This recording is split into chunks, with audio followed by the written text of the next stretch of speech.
మా ఆవిడ ఒకతే కూతురు. మా మామగారు పోర్టులో ఆఫీసర్ అని చెప్పాను కదా. మా మామగారు చాలా బంగారం ఇచ్చాడు మా ఆవిడకి. 1.5 కేజీ పైన ఉంటుంది. 1.5 కేజీ పావు దగ్గర 2 కేజీలు గోల్డ్ ఇచ్చాడు.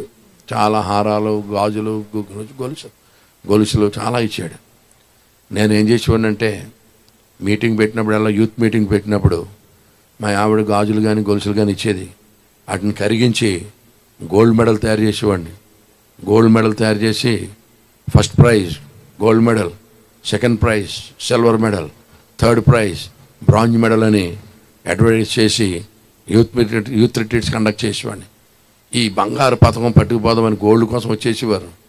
అప్పుడు నేను సువార్త చెప్పి వేస్తే చాలామంది యవనస్తులు రక్షణ పొందేవారు. చాలామంది దేవుని సేవకి సమర్పించుకునేవారు. అలాగా రిట్రీట్స్ కండక్ట్ చేశాను.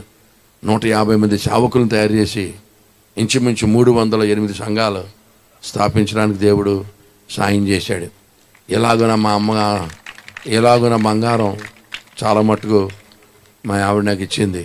దాన్నే అత్తగారు సొమ్ము ఏంటిదా అల్లుడు అల్లుడు దారని మొత్తం సేవకే ఖర్చు పెట్టాను. దేవునికి స్తోత్రం కలుగునుగాక.